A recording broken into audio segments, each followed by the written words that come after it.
நகையை விற்று உடனடி பணம் பெற மேக்ஸ் கோல்ட் கால் 04445454545. தமிழரின் பாரம்பரிய திருவிழாவை கொண்டாடுவோம் புத்தாடை பொங்கலோடு. The Chennai Silks. Let the celebrations begin. We Care Super Shield 100 Ultra Defense Broad Spectrum Sunscreen with 100 SPF. Buy now. Housing loan போடுறாங்க, எல்லாருமே வீடு வாங்குறாங்க. ஏன்னா அது ஒரு சேவிங்ஸாக பார்க்குறாங்க இல்லையா சார்?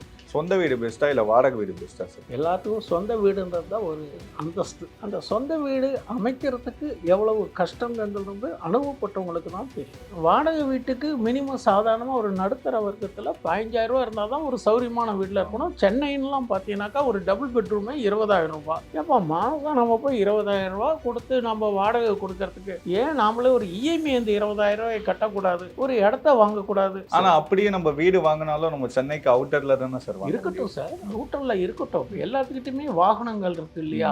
நமக்கு எங்க ஆஃபீஸ்? இப்போ உங்களுக்கு மகேந்திரா சிட்டியில வேலை அப்படின்னு கேட்டீங்கன்னா நீங்க மடிப்பாக்கத்துல இருந்து அவ்வளவு தூரம் போக முடியுமா? அப்ப நீங்க மகேந்திரா சிட்டியில பாக்குற போது அந்த ஏரியால செங்கல்பட்டுலயோ மகேந்திரா சிட்டிலயோ ஊரப்பாக்கத்துல தான் நீங்க இடம் வாங்க முயற்சி பண்ணுவீங்க. அப்போ இங்க சென்னையில வாங்குற இடத்த விட அங்க ஊரப்பாக்கத்துலயோ அல்லது பக்கத்துல இருக்கக்கூடிய மறைமலகத்தாண்டியோ ஓரளவுக்கு சென்னையை விட அங்க கம்மியா தானே கிடைக்கும். அப்படி நம்ம செலக்ட் பண்ணி நம்மளுடைய ஜாப் பிளேஸ் அந்த மாதிரி வாங்கணும். இல்லை என்றால் உங்களுடைய பிள்ளைகள் படிக்கக்கூடிய ஸ்கூலுக்கு பக்கத்தில் இடம் வாங்கணும். ஹவுசிங் லோன்லாம் ரொம்ப ஜென்யூனாக கிடைக்கிறது. இப்போ எல்லாம் காம்படிஷனில் எல்லாருமே இப்போ ஹவுசிங் லோன் ப்ரைவேட்லேயும் தராங்க, கவர்மெண்ட் பேங்க்ஸ்லையும் தராங்க. இது மாதிரி கொடுக்குற போது நம்ம ஒரு லோன் போட்டு ஒரு இடம் வாங்கி அது ஒரு கமிட்மெண்ட் ஆகுது இல்லையா சார்? 20-25 வருஷம் அந்த லோன் கட்ட முடியும். இருக்கட்டும் சார், உங்களுக்கு ஒரு பொருள் சொந்தம் ஆகுது இல்லையா? ஒரு சமுதாய அந்தஸ்துங்கிறது என்ன கேட்குறாங்க? சொந்த வீடு இருக்கா, வீடு இருக்கா, பையனுக்கு கார் இருக்கா, அவனுடைய பேக்கேஜஸ் என்ன? இன்னொரு விஷயம் சார், இஎம்ஐ இந்த கிரெடிட் கார்டு அதை வாங்குறவங்களுக்கு லாபமா வச்சுக்கிற நமக்கு லாபமானே தெரியல சார். கிரெடிட் கார்டு பீரோவில் இருக்கணும், டெபிட் கார்டு பாக்கெட்டில் இருக்கணும். மணி ஓரியன்டாக ஏடிஎம்முக்கு கொண்டுட்டு போகாதீங்க. கிரெடிட் கார்டு கடையில் பொருள் வாங்குறீங்க, அதுக்கு யூஸ் பண்ணணும். வணக்கம் சார். வணக்கம் சார். ரொம்ப நாளாவே மக்களுக்கெல்லாம் ஒரு கேள்வி இருக்கு சார். ஹவுசிங் லோன் போடுறாங்க, எல்லாருமே வீடு வாங்குறாங்க. ஏன்னா அது ஒரு சேவிங்ஸாக பார்க்குறாங்க இல்லையா சார்? சொந்த வீடு பெஸ்ட்டா இல்லை வாடகை வீடு பெஸ்ட்டா சார்? எல்லாத்துக்கும் சொந்த வீடுன்றது தான் ஒரு அந்தஸ்து. சொந்த வீடு, அந்த சொந்த வீடு அமைக்கிறதுக்கு எவ்வளவு கஷ்டங்கிறது அனுபவப்பட்டவங்களுக்கு தான் தெரியும். இப்போ எங்கள் காலத்திலலாம் நாங்களாம் என்ன பண்ணுவோன்னு கேட்டிங்கன்னா, அப்போ இது மாதிரி நிறையா ஸ்கீம்ஸ் எல்லாம் இல்லை. அப்போ நாங்களாம் என்ன பண்ணுவோம் கேட்டிங்கன்னா, ஒரு தனிப்பட்ட முறையில் ஃப்ரெண்ட்ஸுகளோடையோ ரிலேட்டிவ்ஸோ ஒரு சீட்டு போடுவோம். நம்பிக்கையான எங்கள் சர்க்கிளில் ஒரு 10,000 ரூபா 15,000 ரூபா மாதத்துக்கு ஒரு 1000 1500 கொடுத்தா 10 மாதத்தில் 10,000 ரூபா கிடைக்கும்.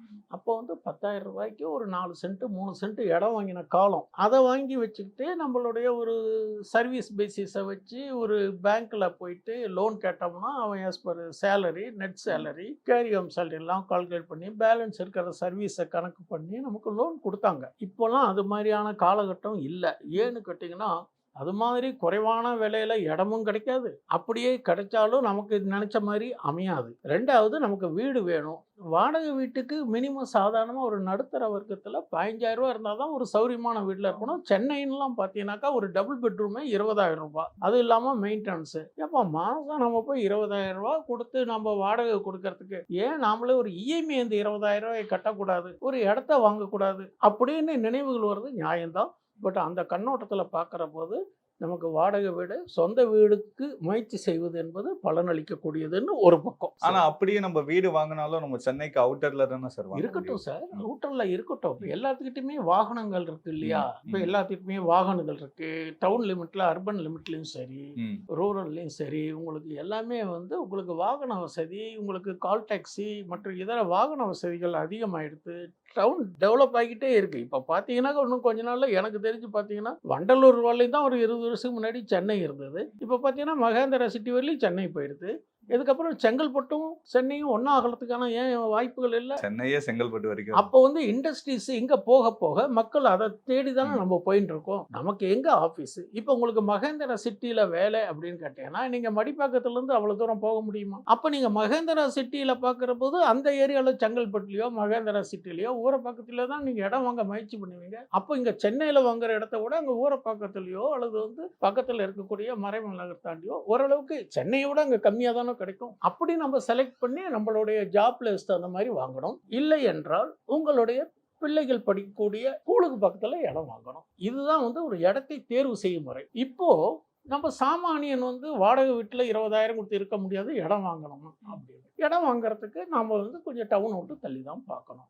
அப்போ டவுனை விட்டு தள்ளி பார்க்குற போது பார்த்தீங்கன்னாக்கா அந்த இடம் வந்து நம்மளுடைய பட்ஜெட்டுக்கு ஒத்து வரணும். இப்போல்லாம் இடம் வாங்குறதுக்கே எல்லா பேங்க்லேயும் லோன் தராங்க, subject your salary, carry home salary பற்றி உங்களுக்கு தராங்க. அப்படி கொடுக்குற போது நீங்கள் என்ன பண்ணணும், அது டவுன் பேமெண்ட்டுக்கு மட்டும் பணம் தயார் பண்ணால் போதும். அந்த டவுன் பேமெண்ட்டுக்கு எங்கிட்ட பணம் இல்லையே சார், அப்போ என்ன பண்ணணும்னு கேட்டிங்கன்னா, அப்போ இருக்கிற நகை இருக்குது பார்த்தீங்களா, அதை விற்கக்கூடாது, அதை அடமானம் வைங்க. நேஷனலைஸ்டு பேங்க்கில் போயிட்டு இந்த மாதிரி ஒரு 1 இயர் பேசிஸில் நகையை வச்சு அடமானம் வாங்குங்க, அதை வச்சு அதை கட்டுங்க. இது கூட வட்டியுடன் உங்களுக்கு அசல்லையும் ஒரு பகுதியை கட்டிக்கிட்டே வாங்கும். அப்போ இது திருப்புற போது உங்களுக்கு சுமை குறையறதுக்கு ஒரு வாய்ப்புகள் உண்டு. இப்போ ஒரு 5 வருஷம் ஆச்சு ஒரு இடம் வாங்கி, அப்போ உங்களுடைய இந்த இஎம்ஐ ரொம்ப கொஞ்சம் கணிசமாக குறைஞ்சிருக்கும். அப்போ மறுபடியும் உங்களுக்கு அடுத்த லோன் கேட்குற போது இந்த 3 வருஷம் 5 வருஷத்தில் கொஞ்சமாவது உங்களுக்கு சம்பள உயர்வு வந்திருக்கும் இல்லையா, அந்த அளவுக்கு விலைவாசியும் ஏறி இருக்கும்.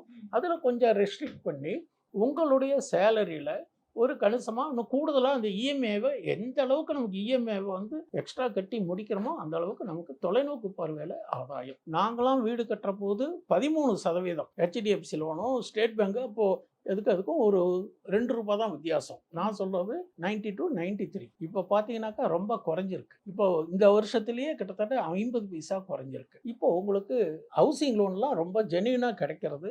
இப்போ எல்லாம் காம்படிஷனில் எல்லாருமே இப்போ ஹவுசிங் லோனு ப்ரைவேட்லேயும் தராங்க, கவர்மெண்ட் பேங்க்ஸ்லையும் தராங்க. இது மாதிரி கொடுக்குற போது நம்ம ஒரு லோன் போட்டு ஒரு இடம் வாங்கி, ஆனால் அது ஒரு கமிட்மெண்ட் ஆகுது இல்லையா சார், 20-25 வருஷம் அந்த லோன் கட்டணும் இல்லையா? இருக்கட்டும் சார், உங்களுக்கு ஒரு பொருள் சொந்தம் ஆகிறது இல்லையா. நீங்கள் 20 வருஷம் வாடகை வீட்டில் இருந்தால் வாடகைக்கு தான் கொடுத்துட்டு இருக்கீங்க. ஒரு சமுதாய அந்தஸ்துங்கிறது என்ன கேட்குறாங்க, சொந்த வீடு உங்கள் பையன் நாளைக்கு வரான் சார், உங்கள் பையன் சின்ன பையன் படிச்சுட்டு இருக்கான், உங்கள் பையனுக்கு 4 கல்யாணம் பண்ணுறீங்க, பொண்ணு வீட்டில் முதல் கேள்வி என்ன கேட்குறாங்க, சொந்த வீடு இருக்காங்க, வீடு இருக்கா, பையனுக்கு கார் இருக்கா, எவ்வளவு சொத்து வச்சிருக்காங்க. அதை விட ஒண்ணு பரவாயில்ல, அவனுடைய பேக்கேஜஸ் என்ன. அப்புறம் இன்னொரு கேள்வி உண்டு, லக்கேஜஸ் இருக்கா. லக்கேஜஸ்னா அப்பா அம்மா. நான் என்னுடைய பர்சனல் லைஃப்ல ஒரு அலையன்ஸ் விஷயத்துல நான் கேள்விப்பட்டது, அப்பா அம்மாவை லக்கேஜஸா பாக்குறேன் அப்படி நினைக்கிற காலமா ஆகி போச்சு. அப்போ உங்களுக்கு சமுதாய அந்தஸ்து வரணும்னா முதல் கொஸ்டினே வந்து செக்லிஸ்ட்ல வீடு தானே. சொந்த வீடு இருக்கா, சொந்த வீடு இருக்கு, அது எங்க இருக்குங்கிறது 2வது இருக்கு, சொந்த வீடு இருக்கு. அப்ப சொந்த வீடு இடத்த வாங்கிடுறீங்க, மீதி ஒரு 15 வருஷத்துக்கு நீங்கள் இஎம்ஐ கட்டுறதுக்கு உங்களுடைய வருமானத்தை டெவலப் பண்ணணும். வெறும் சேலரியை வச்சு மட்டும் நீங்கள் வந்து இஎம்ஐயும் கட்டிட்டு ஃபேமிலியும் ரன் பண்ணக்கூடிய கால நேரம் இல்லை. அப்போ உங்களுடைய வருமானத்தை பெருக்கிறதுக்கான சைடு சோர்சஸ், அதர் ஒர்க்கு நீங்கள் கான்சன்ட்ரேஷன் பண்ணணும். வயசு சின்ன வயசு, 20ல் உழைத்தால், தட் இஸ் 30ல் உழைத்தால் 60ல் ஓய்வு எடுக்கலாம். 30ல் ஹாப்பியாக இருந்தால் 60க்கு அப்புறம் அன்ஹாப்பி தான். ஏன்னா இங்கே சேமிப்பு முதலீடு ஃபவுண்டேஷன் நல்லா போட அங்கே எதிர்காலம் நல்லா இருக்கும். நான் அனுபவத்தில் சொல்கிறேன். இப்போ நீங்கள் ஹவுசிங் லோனுக்கு இவ்வளோ விஷயம் சொல்கிறீங்களா சார்? ஹவுசிங் லோன் இல்லாத ஆட்களே இப்போ பார்க்க முடியல, நிறைய பேர் அதை வாங்குறாங்க. இன்னொரு விஷயம் சார், இஎம்ஐ இந்த கிரெடிட் கார்டு, அதை வாங்குறவங்களுக்கு லாபமாக வச்சுக்கிற நமக்கு லாபமானே தெரியல சார். கிரெடிட் கார்டு இல்லாத ஆட்களே இல்லை, அதை பற்றி சொல்லுங்கள் சார். கிரெடிட் கார்டு வரமா சாபமாங்கிற உங்கள் பார்வையில் கேட்டிங்கன்னா, எனது பார்வையில் உபயோகிக்கும் முறையை பொறுத்தது வரமும் சாபமும் தீர்மானிக்கப்படுகிறது. வரம் அப்படின்னா அது உற்ற நண்பன், நண்பன் நமக்கு உற்ற தோழன். கிரெடிட் கார்டு பீரோவில் இருக்கணும், டெபிட் கார்டு பாக்கெட்டில் இருக்கணும். திடீர்னு மிட் நைட்டு உடம்பு சரியில்லை, யாருக்கிட்ட போய் கதவை தட்டி பணம் கேட்பீங்க?